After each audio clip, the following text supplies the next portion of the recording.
ब्रह्मदेवाय नमः। ओम प्रजापतये नमः। ओम ब्रह्मदेवाय नमः। ओम प्रजापतये नमः। ओम ब्रह्मदेवाय नमः। ओम प्रजापतये नमः। ओम ब्रह्मदेवाय नमः। ओम प्रजापतये नमः। ओम ब्रह्मदेवाय नमः।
शिष्य,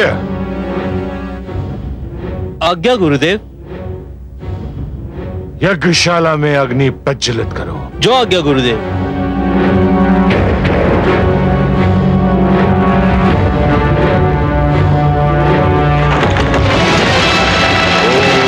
ब्रह्मदेवाय नमः। ओम प्रजापतये नमः।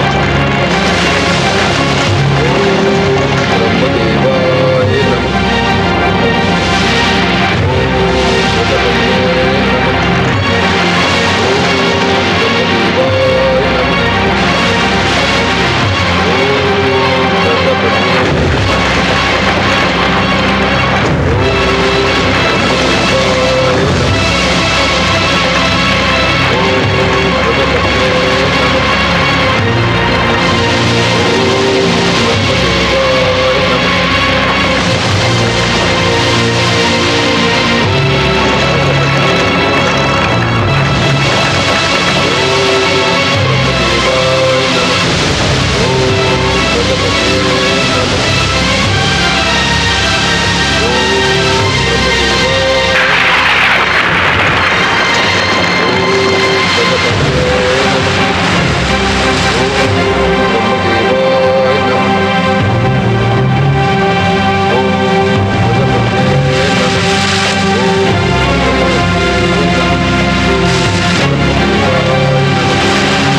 इस बार तुम्हारी एक ना चलेगी देवराज। मेरी शक्ति मेरे शिष्य की हर पल रक्षा करती रहेगी। तुम उसकी तपस्या कदापि भंग नहीं कर सकते, कदापि नहीं। कोई शक्ति कयाधु और उसके पुत्र की रक्षा कर रही है। अब तो एक ही उपाय रह गया है। हिरण्यकशिपु बच गया, पर उसका परिवार नहीं बचेगा। अर्थात ये कि उसकी पत्नी कयाधु पुत्र को जन्म देने वाली है। हम कयाधु पर प्रहार करेंगे, उसके पुत्र को समाप्त कर देंगे। यह समाचार सुनते ही हिरण्यकशिपु को अपनी तपस्या भंग करनी पड़ेगी। पर हे देवराज, उसकी पत्नी और पुत्र ने हमारा क्या बिगाड़ा है? उसका पुत्र तो अभी गर्भ में है, अभी उसका जन्म भी नहीं हुआ। समझने का प्रयत्न कीजिए वरुण देव, समझने का प्रयत्न कीजिए। वो जन्म लेगा तो अपने पिता की ही परंपरा को आगे बढ़ाएगा। जिस प्रकार हिरण्यकशिपु उन्मुक्त अनाचार, व्यभिचार और अत्याचार में अपने भ्राता हिरण्याक्ष को पीछे छोड़ गया, उसी प्रकार उसका यह पुत्र भी अपने पिता को पीछे छोड़ देगा। और हमें तो यूं भी हिरण्यकशिपु के पूरे वंश को समाप्त करना है। तो फिर देवराज, अब हमारे लिए क्या आदेश है? अग्निदेव, आप वहां पहुंचे जहां कयाधु है और उस पर ऐसा अग्नि बाण मारिए कि शिशु गर्भ में ही दम तोड़ दे। जाइए, इस कार्य में विलंब न हो। जो आगे देवराज।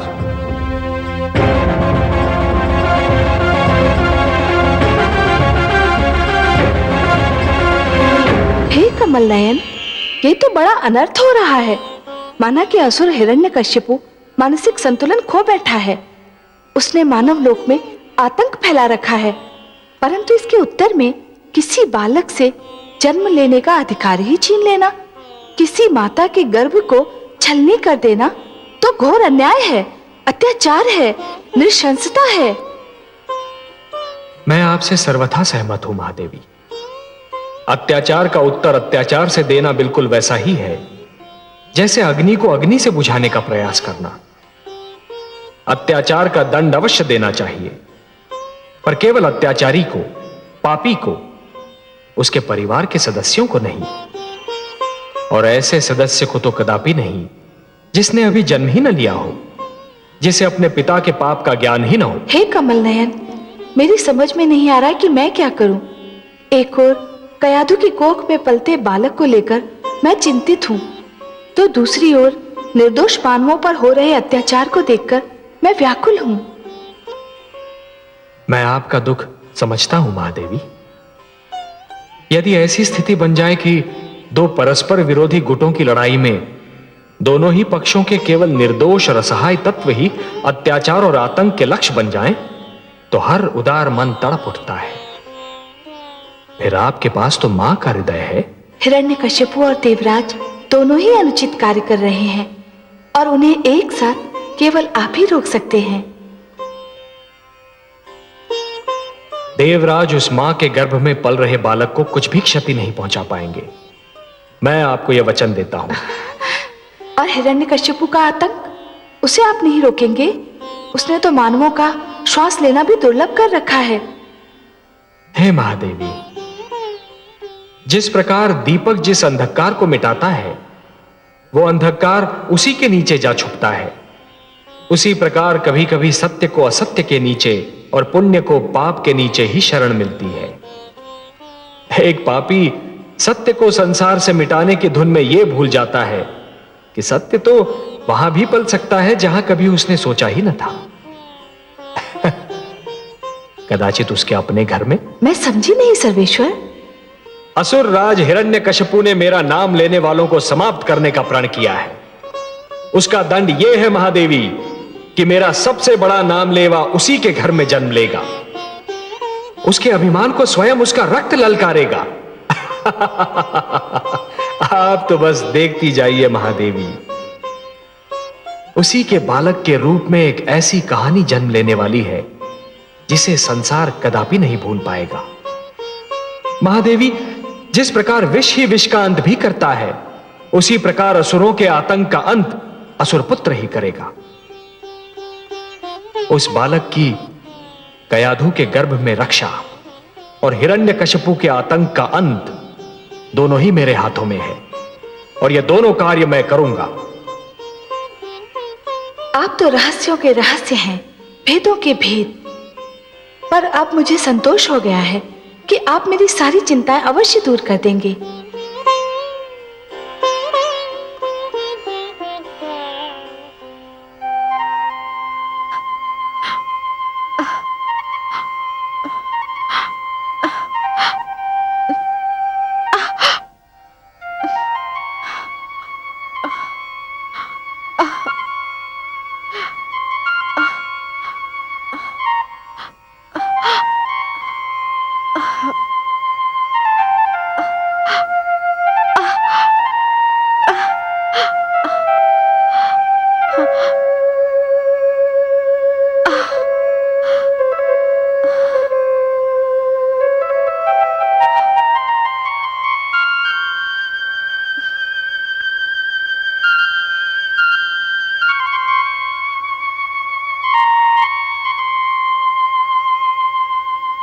कैसी हो वधुरानी? मेरा मन बहुत घबरा रहा है माते। इन दिनों में बहुधा ऐसा ही होता है। मां बनने वाली हर स्त्री यही चाहती है कि ऐसे समय में उसका पति उसके पास हो, उसके साथ हो। परंतु माता, क्या असुर राज का मुझे इस अवस्था में छोड़कर जाना इतना आवश्यक था? क्या वे कुछ समय रुक नहीं सकते थे? इच्छा तो मेरी भी यही थी कि इस समय हिरण्यकशिपु तुम्हारे पास होता, परंतु होनी को कौन रोक सकता है वधुरानी? पुत्र हिरण्याक्ष के वध के शोक ने पुत्र हिरण्यकशिपु की कुछ और सोचने समझने की शक्ति को समाप्त कर दिया है। परंतु तुम चिंतित क्यों होती हो? तुम अकेली नहीं हो, मैं हूं ना तुम्हारे साथ। तुम्हें भयभीत होने की कोई आवश्यकता नहीं। तुम पर कोई विपदा नहीं आ सकती। माते, न जाने क्या होने वाला है। मुझे बहुत ही भय लग रहा है। धीरज रखो वधुरानी, अब तुम विश्राम करो।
आप असफल हो गए और कयादू के गर्भ में पलते बालक का अंत नहीं हुआ। यह तो बड़ा शुभ समाचार है। हाँ देवराज, अब तो लगता है कि वो बालक जन्म लेकर ही रहेगा। नहीं नहीं अग्निदेव, भाग्यवश हिरण्यकशिपु की तपस्या अभी समाप्त नहीं हुई है। इससे पहले कि वो अपना तप समाप्त करे, हम असुरलोक पर आक्रमण कर देंगे और उस पर अधिकार कर लेंगे। तत्पश्चात कयादू को बंदी बना लेंगे। आइए मेरे साथ।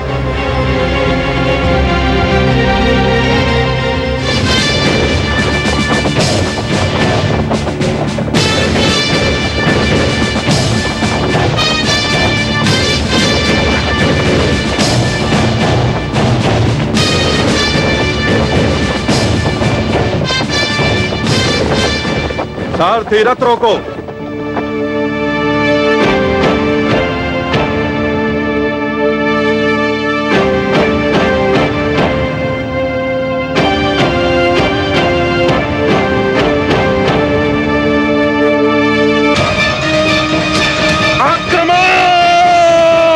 आक्रमण करो।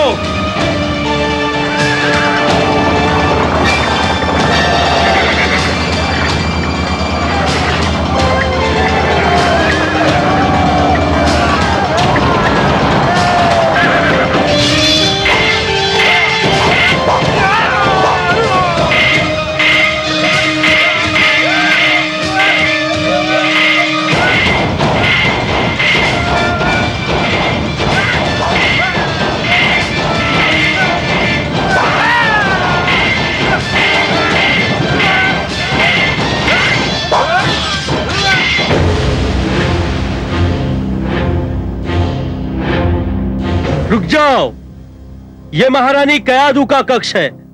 बिना आज्ञा यहां कोई भी प्रवेश नहीं कर सकता।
हट जाओ मेरे सामने से सेनापति विडाल।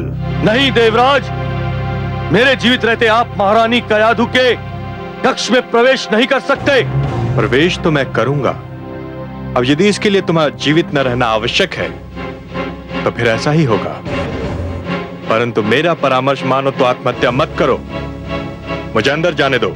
मैंने अपने महाराज हिरण्यकशिपु को वचन दिया है कि अपनी अंतिम सांस तक महारानी की रक्षा करूंगा, और वचन मैं निभाना भी जानता हूं। या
सैनिकों, संपूर्ण असुरलोक को पूरी तरह तहस नहस कर दो, कुछ भी बचने न पाए। मैं महारानी कयाधु के कक्ष की ओर जा रहा हूं। ध्यान पूर्वक मेरे आदेश का विलंब पालन हो। जाओ।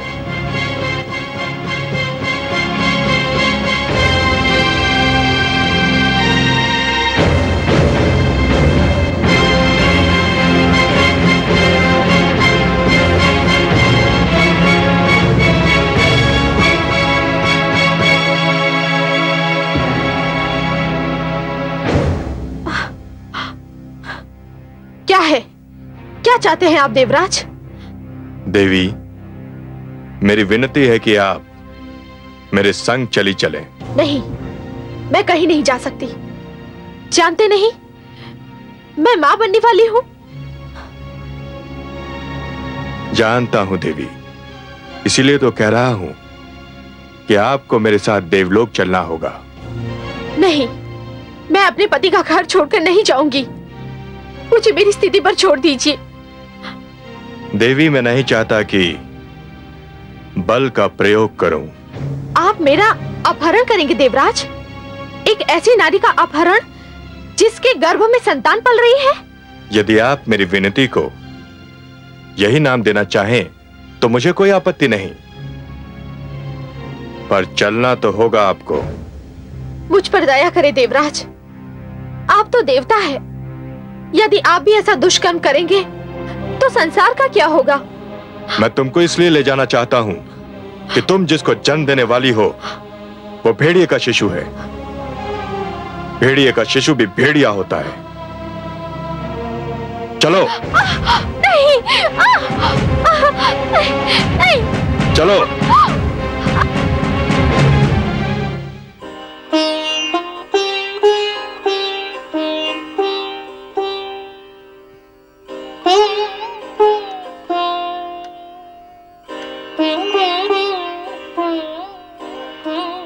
मैं आपका दुख समझ रहा हूं प्रिय। मुझे देवराज से ये आशा न थी। एक अबला से ये व्यवहार, और अबला भी वो जो मां बनने वाली है। मैं स्वयं भी बहुत दुखी हूं प्रिय, बहुत दुखी। नारी का अपहरण, फिर चाहे कोई भी कारण क्यों ना हो, कोई भी स्थिति क्यों ना हो, फिर चाहे कोई नीति या कूटनीति का अंश ही क्यों ना हो, परंतु एक महान पाप है, एक अक्षम्य अपराध है। और यदि ये पाप या अपराध देवगण ही करने लगे तब तो फिर अंधेर है। देवता मानव के आदर्श है, और यदि देवता ही दुराचार करने लगे तो मानव किसका अनुसरण करेगा? कयाधु को बचाइए देवेश्वर, कयाधु को बचाइए। नहीं। चलो। नहीं, नहीं, नहीं। आओ, आओ मेरे साथ। नहीं। आओ मेरे साथ। नारायण नारायण।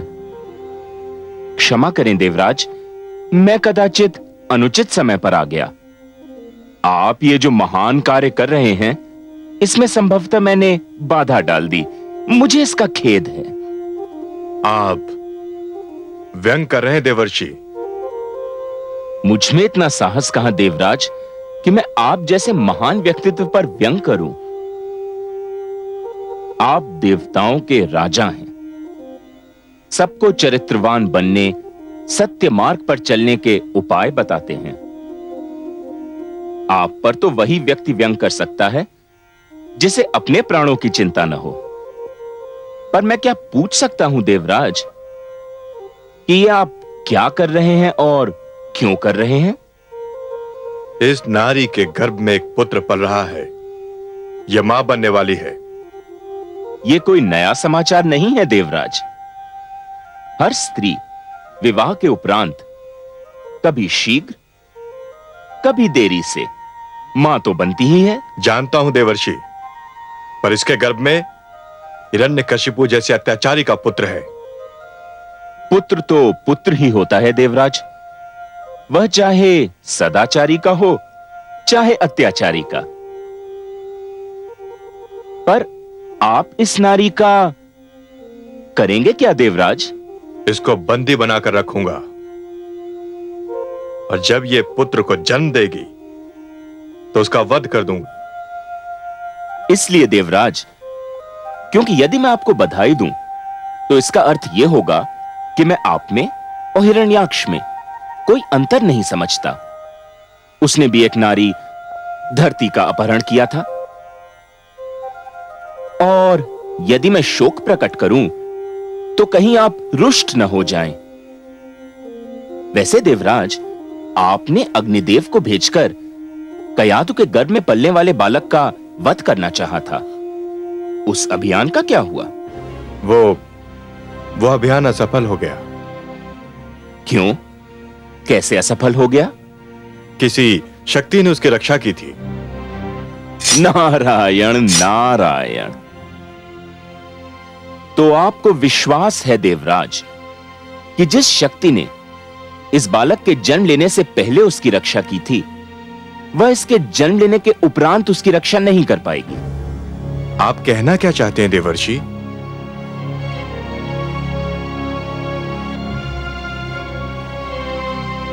कुछ नहीं, इतना ही कि जिस शक्ति ने अब तक इस बालक की रक्षा की, उस शक्ति का अवश्य कोई उद्देश्य रहा होगा। हो सकता है एक ऐसे बालक का जन्म हो जो असुरों का इतिहास ही बदल दे, उनकी नीतियां बदल दे। मेरा परामर्श स्वीकार करें देवराज, इस अबला को छोड़ दें। नारी का अपहरण एक घिनौना और एक अप्रिय कार्य है, फिर वह कार्य देवता के ही हाथों क्यों न हुआ हो। आप जिनको प्रसन्न करने के लिए यह कार्य कर रहे हैं, उन्हें कोई प्रसन्नता नहीं होगी। छोड़ दीजिए इस अबला को।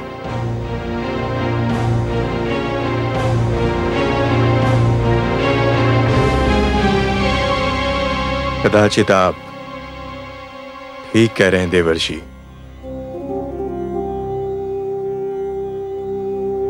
क्रोध की भावना मुझसे एक अनुचित कार्य करवा रही थी। आपको धन्यवाद कि आपने मेरा मार्गदर्शन कर दिया।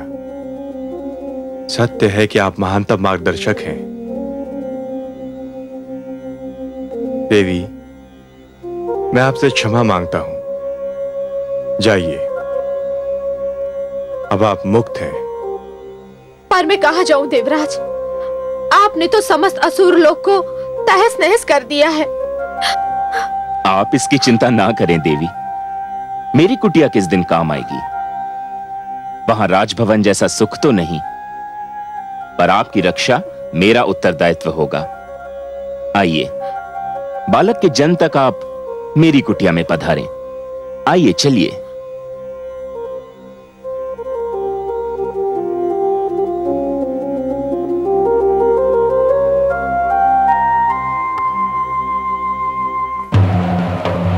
ओम ब्रह्मदेवाय नमः। ओम प्रजापते नमः। ओम ब्रह्मदेवाय नमः। ओम प्रजापते नमः।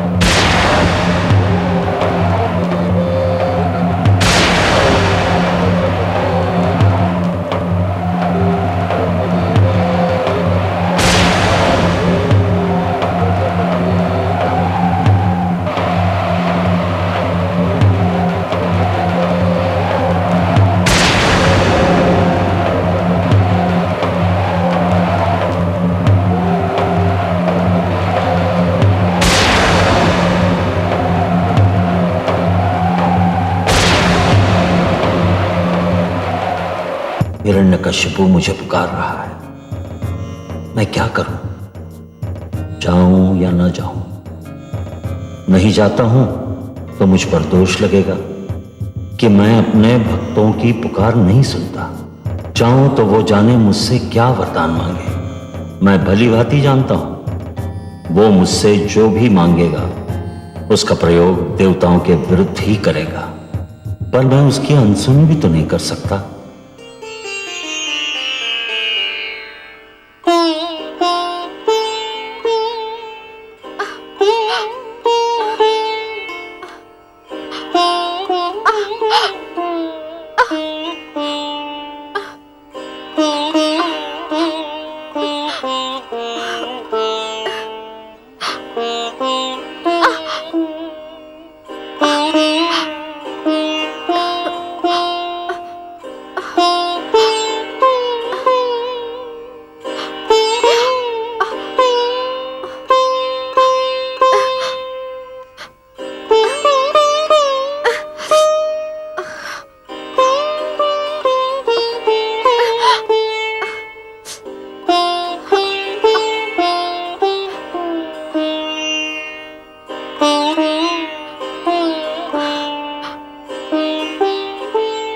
देवी,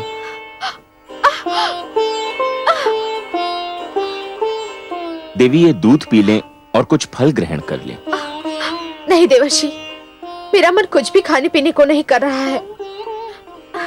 देवी, मैं जानता हूं कि आप जिस अवस्था में हैं, उस अवस्था में हर स्त्री यही चाहती है कि वो अपने घर पर हो, अपनों के साथ हो। पर आप मेरी इस कुटिया को अपना ही घर समझें और मुझे भी अपना ही समझिए। ये दूध पी लीजिए। धन्यवाद देवर्षि, आपने मुझे बचाकर और मुझे यहाँ लाकर मुझ पर जो उपकार किया है उसे मैं कभी नहीं भुला पाऊंगी। परंतु वास्तव में मुझे भूख नहीं लग रही है। मैं जानता हूं देवी, आप जिस अवस्था में हैं उसमें बहुता भूख मर जाती है, किंतु गर्भवती स्त्री को अपने स्वास्थ्य का ध्यान रखना चाहिए। इस अवस्था में आहार केवल स्त्री के लिए नहीं होता है, ये आहार उसके गर्भ में पल रहे शिशु के लिए भी होता है। ये उन दोनों को शक्ति देता है, बल देता है।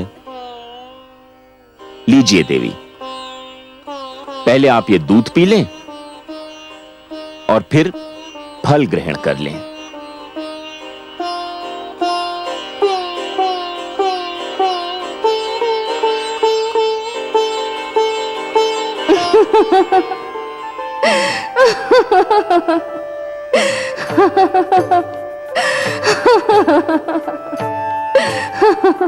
क्या हुआ महादेवी? हे कमल नयन, हमारे देवर्षि तो कयाधु को ऐसे समझा रहे हैं और उसकी इस प्रकार सेवा कर रहे हैं जैसे कि वो बहुत ही अनुभवी और जानकार व्यक्ति हो। विराजिए, महादेवी देवर्षि जो कर रहे हैं उसका संबंध अनुभव और ज्ञान से नहीं है, प्रेम और सहानुभूति की भावना से है। कोई भी यदि जीवन से प्रेम करने लगे, मन में प्राणियों के प्रति सहानुभूति की भावना रखे, तो प्रकृति आप ही सब कुछ सिखा देती है, सब कुछ समझा देती है। यदि मन में एक दूसरे के प्रति प्रेम, सद्भावना और सहानुभूति जागे, तो ज्ञान का मार्ग खुल जाता है। प्रेम के 2.5 अक्षर परंतु ज्ञान के सबसे महान भंडार हैं। मुझे ये आश्चर्य हो रहा है कि देवर्षि ये सब जानते हैं कि गर्भावस्था नारी के जीवन की वो अवस्था है जिसमें उसे सदैव अच्छा बोलना चाहिए, अच्छा सोचना चाहिए, अच्छा आहार ग्रहण करना चाहिए और अच्छी वस्तुओं का ध्यान करना चाहिए। इस अवस्था में ये सब बातें नितांत आवश्यक है। ये तो वो जानते ही हैं, पर कुछ और भी जानते हैं। और क्या जानते हैं देवर्षि? देवर्षि ये जानते हैं कि गर्भावस्था में नारी के गर्भ में पल रहा शिशु जीवित और सचेत होता है। माता जो देखती है, जो सुनती है, शिशु उससे अवगत रहता है, प्रभावित होता है। तभी तो देवर्षि उसे सुंदर सुंदर बातें कह रहे हैं। देखिए ना महादेवी, देवर्षि उसे क्या कह रहे हैं। मैंने बालक ध्रुव को समझाने की बहुत चेष्टा करी, किंतु वह भी नारायण के दर्शन का हठ करता रहा और वह दर्शन करके ही माना। आप तो बड़ी मनमोहक बातें करते हैं देवर्षि। देवी, माता लक्ष्मी भी यही कहती हैं कि मैं बड़ा बातूनी हूं, किंतु आपसे अपनी सबसे मनमोहक बात तो मैंने अभी तक नहीं कही। सुनिएगा। अवश्य सुनूंगी। आपकी तो एक एक बात मेरे कानों से होकर मेरे मन में उतर जाती है। क्या है आपकी सबसे मनमोहक बात? देवी, अपनी बात जो मुझे सबसे मनमोहक, सबसे प्रिय और सबसे सुंदर लगती है, वो हैं बस ये 4 शब्द। ओम नमो भगवते वासुदेवाय। ओम नमो भगवते वासुदेवाय। ओम नमो भगवते वासुदेवाय। ओम नमो भगवते वासुदेवाय। ओम नमो भगवते वासुदेवाय। ओम नमो भगवते वासुदेवाय।